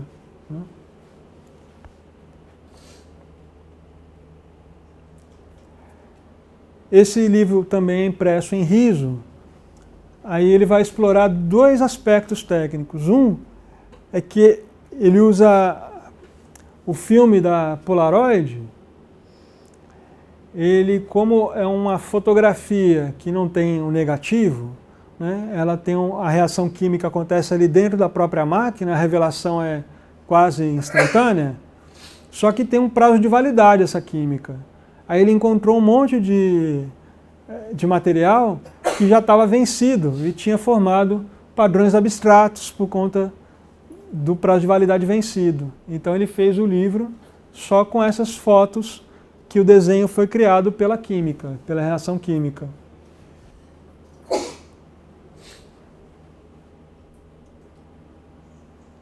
Aí aqui já é um livro feito em serigrafia. o Zansky e a Renata Bueno, eles pegaram uma série de caixas, planificaram as caixas, né, abriram a caixa e tornaram ela bidimensional, e a partir dessas caixas eles gravaram as telas de serigrafia e imprimiram essas imagens aqui, com tinta vinílica. Que aí uma característica da serigrafia é que a tinta dá uma boa cobertura para a imagem, grandes áreas de cor, né? E aí também é possível trabalhar com tintas que têm transparência, né? Então essa cor aqui é a sobreposição dessas duas. É possível também aplicar alguns materiais na tinta para tornar ela mais opaca. Então, se eu não quero que aconteça esse efeito aqui de transparência, eu posso alterar a composição da tinta para ela se tornar opaca. Então vai ficar o azul sobreposto ao vermelho, né? Aí, se eu não quero alterar a consistência da tinta, no meu arquivo, né, no meu desenho, eu tenho que fazer o recorte aqui do vermelho vindo para cá.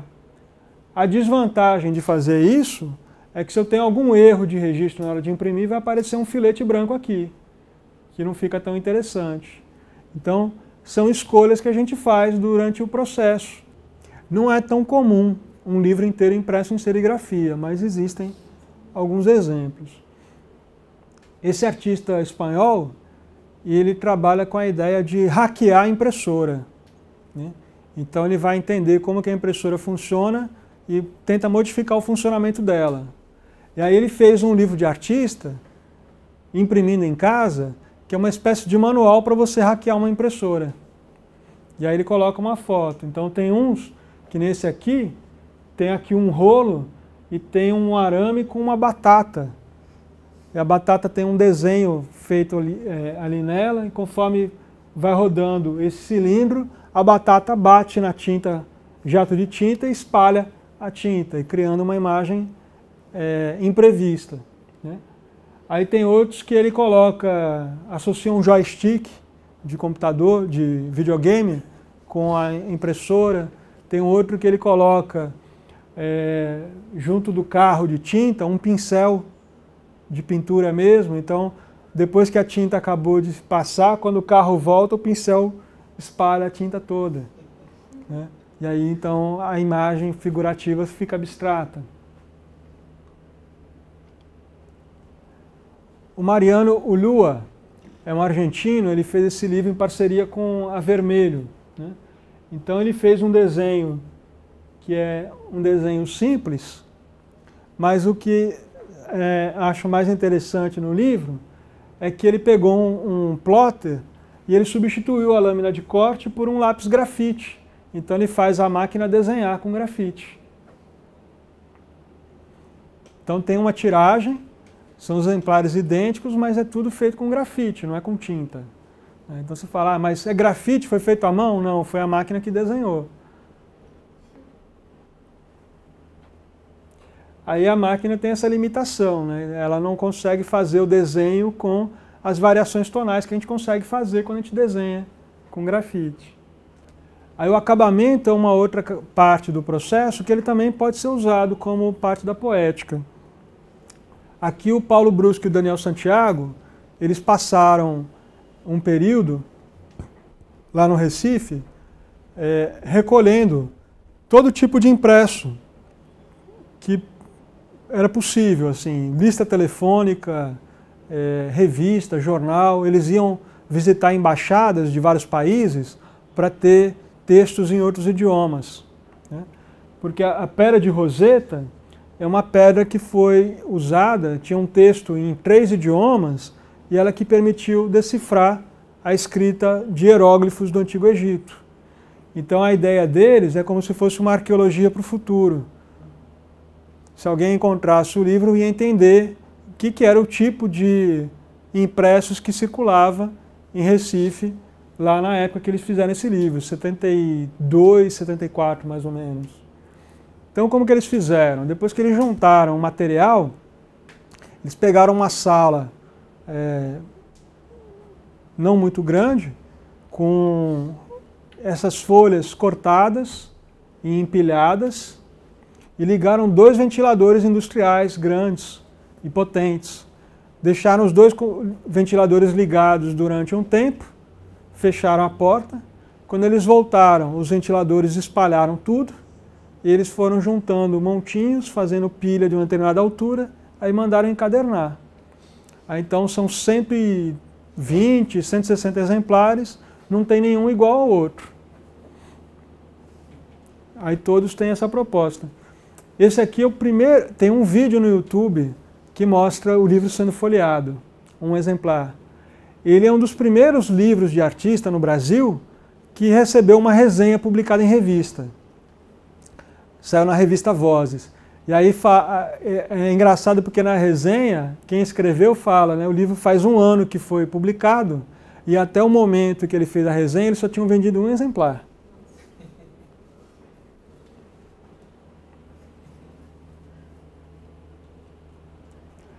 Esse do Jan Voss. O détour, em francês, é um passeio, né? Então o livro começa um desenho na capa, ele continua aqui no corte lateral e termina na contracapa. Só que quando a gente folheia o livro, esse desenho perpassa o livro inteiro. Essa linha daqui assim vai perpassando o livro todo. E aí a informação, o nome do artista, o nome do livro, editora, ano, está tudo na lombada. É o único lugar possível para incluir essa informação sem interferir na nossa leitura do livro. E aqui ele usa um processo de encadernação que é um processo muito usado nos livros do Japão, né, do século XIX, por exemplo. Porque lá o papel é um papel mais fino do que a gente costuma usar e a tinta é uma tinta à base d'água. Qual que é o efeito de usar esse papel com essa tinta? O papel é muito transparente, então não dá para fazer impressão frente e verso. Como que eles fazem? Eles imprimem a página aberta, a frente e o verso como se fosse na mesma folha, dobra no meio e encaderna pela lateral que ficaria aberta. Então o livro faz um volume, né? A folha que é muito fina, ela fica mais encorpada, sem ficar rígida. Aí, então aqui ele fez isso, porque a folha normal tem uma determinada espessura. Quando ele faz essa dobra, no ponto que tem a dobra, ela tem uma espessura maior, que permite formar esse desenho. Hoje em dia já existe software para transformar uma imagem, aplicar uma imagem que está na lateral do livro, para ela ser distribuída de maneira que quando o livro for impresso, cortado e encadernado, fica legível aqui um desenho ou uma palavra. Hoje em dia já é mais fácil fazer isso, mas isso naquela época, isso é acho que início dos anos 90, não tinha essa tecnologia. Então esse é um tipo de livro assim também que ele é muito instigante para pegar na mão e ver ele inteiro, assim. Só uma imagem não dá para ter uma ideia disso, né? E aí tem essa ideia de um desenho que é o livro inteiro, né? O livro inteiro forma um único desenho. Deu para entender o que é nessa explicação que eu fiz? Ou ficou muito abstrato assim? As páginas de dentro estão brancas? Não, não. É um desenho super complexo, só que tem um momento que o desenho coincide nesse ponto para poder formar esse outro desenho aqui. Então é super desenhado. Então tem hora que essa linha é uma linha, por exemplo, que tem um equilibrista de círculo se equilibrando na linha. Aí tem várias situações que acontecem aí com a linha do desenho. Tem um outro artista que pega uma ideia parecida com essa, o Saul Steinberg, que faz um livro que é uma sanfona, que aí você abre e vira um grande painel. Que aí a linha, tem uma hora que é linha do varal, tem uma hora que é linha férrea, tem hora que é linha do equilibrista. Aí, em cada momento, ela vai assumindo um papel diferente. Esse aqui do Jan Voss. É um livro muito simples, né? Chama A Espera. Tem aqui o sujeito com a sua mala de viagem, esperando o ônibus. Ele foi impresso em offset, mas usando um tipo de separação de cor que a gente usa para separar, para fazer serigrafia. Então, a princípio, quando eu olhei, eu achei que fosse serigrafia. Mas aí eu perguntei para ele, ele falou, não, é offset mesmo. E aí então, tem a estrada e tem aqui o ônibus chegando do outro lado. E quando você compra o livro, você pode comprar quantas folhas você quiser. Ele vem solto, ele não é encadenado. E na verdade, esse ônibus aqui, ele está na mesma folha que está o sujeito aqui esperando o ônibus. Essa continuação aqui assim da imagem é isso aqui. E aí eu compro quantas eu quiser dessa página aqui. Quanto mais folhas eu comprar, maior é o tempo de espera até o ônibus chegar. Então aí tem a ver também com a encadernação, ou a ausência de encadernação tem a ver com a proposta do livro.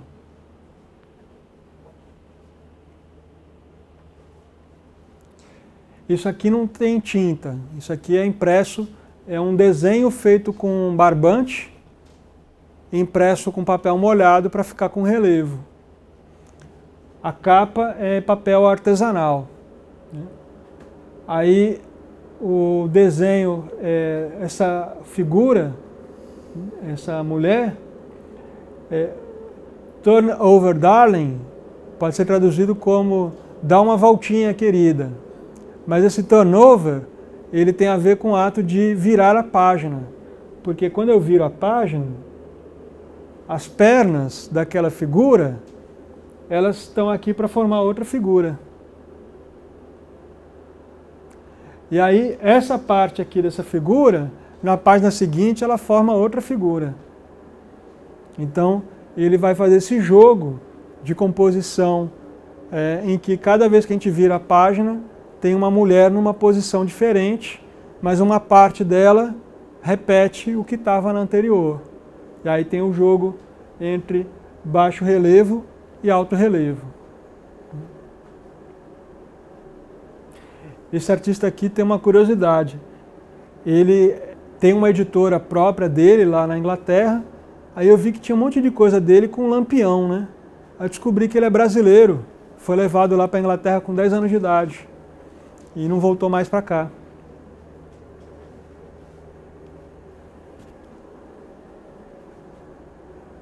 Isso aqui é um livro feito a partir de uma performance. Os artistas pegam uma ideia que está num romance do Gustave Flaubert, que é o Bouvard e Pécuchet, que é a história de duas pessoas que são copistas, né? Eles ficam copiando textos, na época que não existia processos de reprodução mecânica. E aí esses personagens, eles se metem em um monte de situações, de aventuras,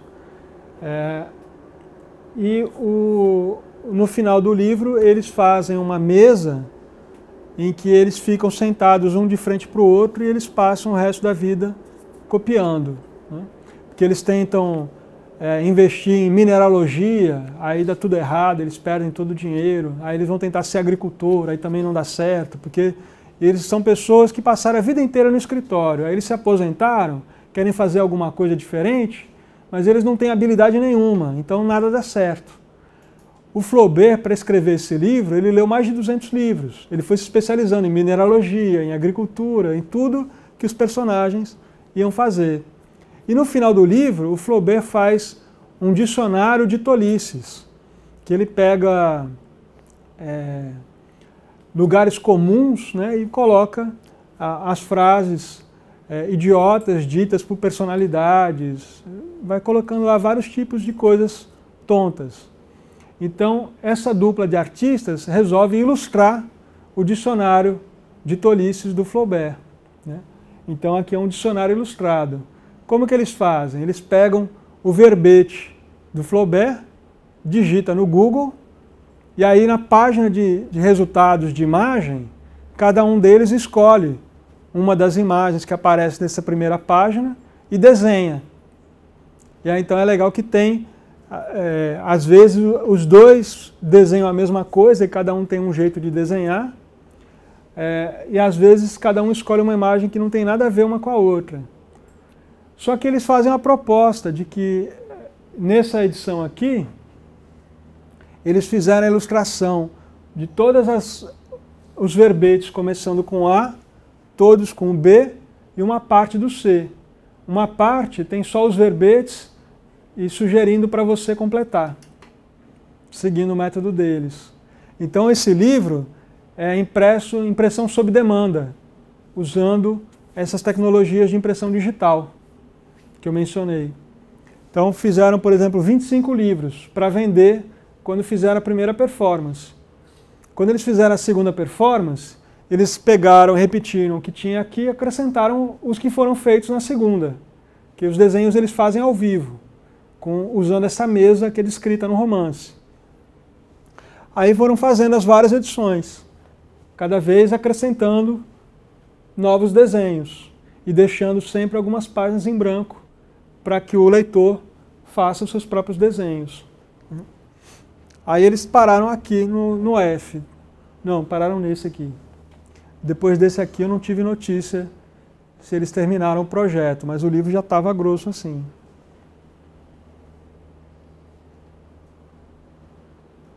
Aqui dá para ter uma ideia da espessura do que o livro ficou. Então tem algumas editoras que fazem livro de artista que eles trabalham com impressão sob demanda. Que aí tem vários serviços, várias gráficas que prestam esse serviço, e tem algumas que fazem isso online. Você faz o upload de um PDF, aí esse serviço imprime e envia pelo correio para quem comprar o teu livro. E te deposita numa conta PayPal ou coisa do tipo, o valor que você pediu pelo livro. Então quando a pessoa compra, já compra pagando o custo de impressão, a margem de lucro do site e o preço que você quer ganhar. Se você não quiser ganhar nada, tipo, isso aqui é para os meus amigos poderem imprimir, você pode fazer, aí eles pagam só o preço de custo do livro. Se você quiser colocar uma margem de lucro absurda, fica a teu critério, quanto que você vai cobrar, e eles não interferem. Tem site que até tem um software para você diagramar o livro dentro do software deles. Você não precisa instalar nem um programa no teu computador. Mas aí, geralmente, esses são mais simplificados. É mais para um fotolivro que tem uma estrutura repetitiva, que você só precisa fazer o upload de todas as páginas e todas elas são a foto sangrada, por exemplo. Você faz o upload foto por foto, ele já insere, você escolhe os formatos padrão que eles trabalham. Então isso é uma opção, mas tem uma editora chama One Stop Press, na França, que aí eles fazem os livros sempre no mesmo formato, a capa é impressa em offset, o miolo é impressão digital feita sob demanda, mas no limite de imprimir até 250 exemplares. O editor é artista, e aí então ele acaba convidando artistas com quem ele tem afinidade para publicar. E tem uma característica interessante, que todos os livros dessa editora estão disponíveis para download o PDF. Se você quiser comprar, você pode comprar com eles. Mas se você só quiser ler, está lá disponível. Eu não sei porque eles não colocam a capa no mesmo arquivo que tem o PDF. Eles só colocam o miolo. Tem arquivo que está o miolo já ainda com as marcas de corte, todas as marcas do arquivo que vai mandar para a gráfica. E tem outros que está com cara de PDF de leitura mesmo, né? Já no tamanho final do livro.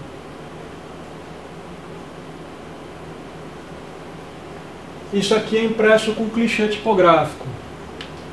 A luta livre é um esporte nacional do México, né? É um esporte preferido. E antes eles imprimiam cartazes anunciando as lutas, e era tudo feito com clichê. A Martelion fez esse livro aqui. A encadenação é esse espiral aqui que chama Wire-O, né? Esse tipo de metal duplo. Mas olha, está furado dos dois lados. Por quê? Está vendo que tem aqui o conjunto de estrelas? Essas estrelas formam o ringue. E aí então, quando eu viro essa página para cá, eu formo uma dupla desse lutador com o outro que vai estar aqui. Aí conforme eu vou virando a página, eu crio novos duelos entre as duplas. Por isso que tem essa encadenação aqui.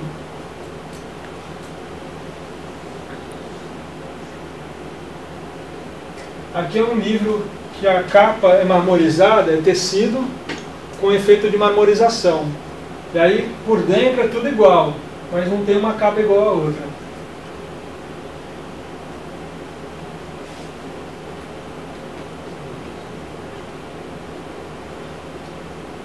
Aqui é uma artista que, a Erika Van Horn, ela coleciona envelopes que tem o interior estampado. Por quê? Era muito comum a parte de dentro do envelope ser estampado para evitar que a pessoa olhasse contra a luz e lesse a correspondência de outras pessoas. E aí então ela identificou uma semelhança entre esse padrão e o trabalho do Hokusai, entre esse padrão aqui e as pinturas do Frank Stella. Então o livro dela chama uma história da arte feita com o interior de envelopes. E aí então, no caso, ela usa uma técnica que era usada nos anos 40, 50, 60, em que toda a parte colorida do livro era impressa numa única folha, e isso era recortado e colado só por cima. E aí a folha ficava meio solta. Então aqui ela juntou uma quantidade de envelopes para poder colocar o próprio envelope em cada exemplar. Então por isso que dá para ver aqui a folha solta. Aqui também. E foi uma tiragem de quantas? Acho que foi 200.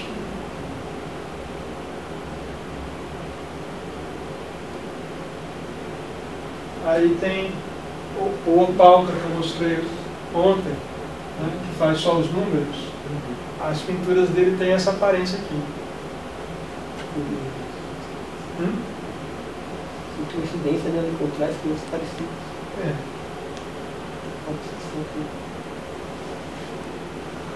Então, às vezes a escolha do papel tem uma intenção, tem a ver com o projeto.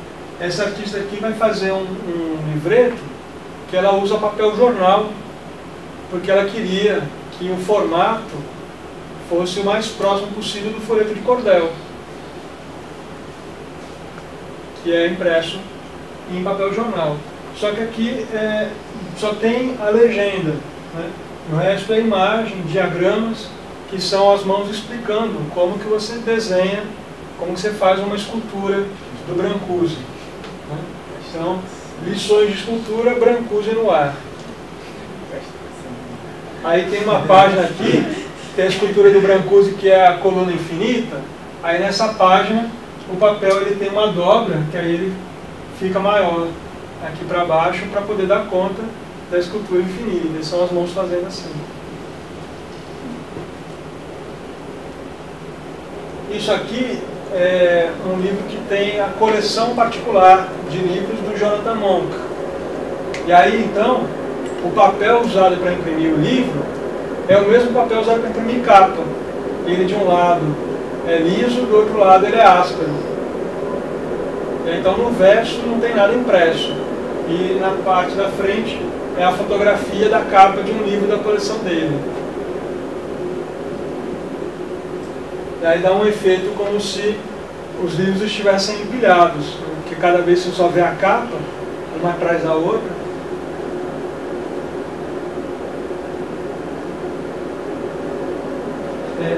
Esse aqui não, mas esse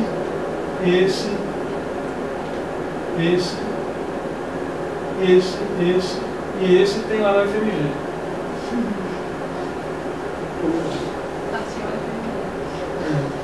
Esse aqui foi publicado em substituição ao catálogo de exposição. Aí é o tipo de obra que só dá para entender mesmo pegando na mão, ou alguém que pegou na mão que possa te falar. Porque ele é muito simples, são 3 fotografias, e aí ele tem um texto. E ele escreve o mesmo texto 3 vezes. É um círculo feito ao arremessar uma pedra que tem o peso equivalente ao peso da folha.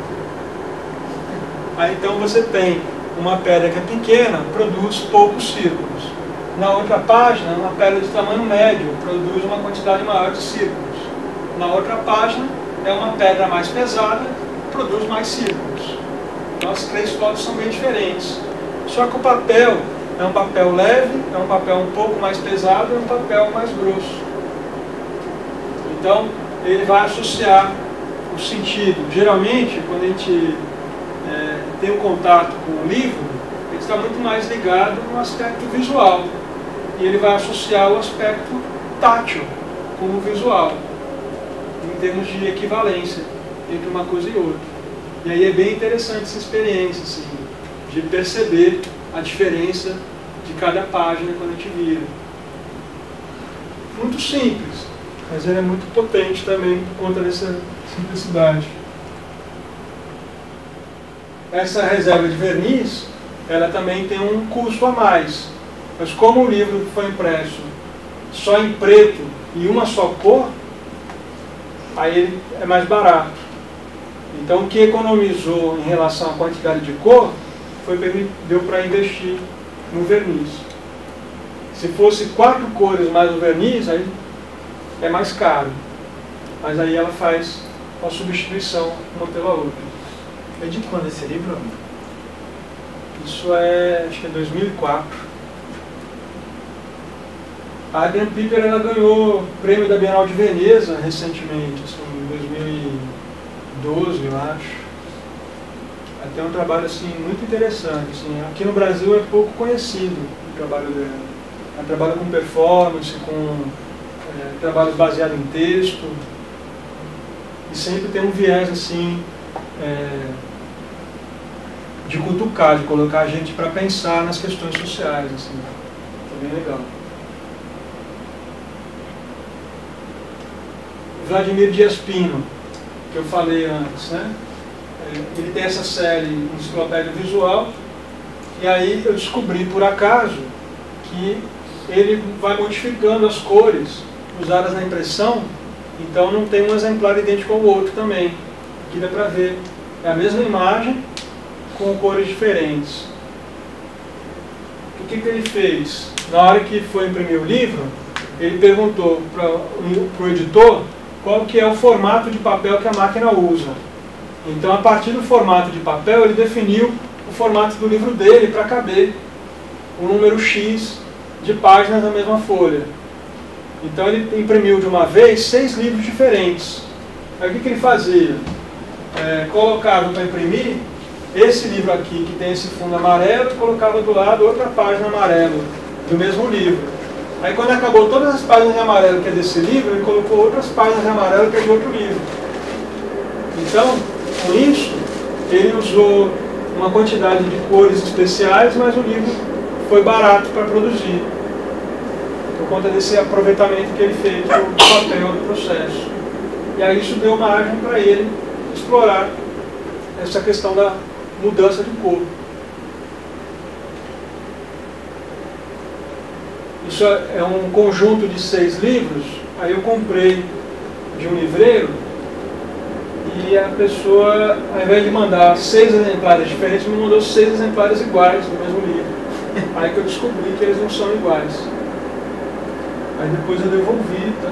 Fiquei com indicado, mas eu digitalizei para poder mostrar em aula. O próprio Vladimir não fala disso.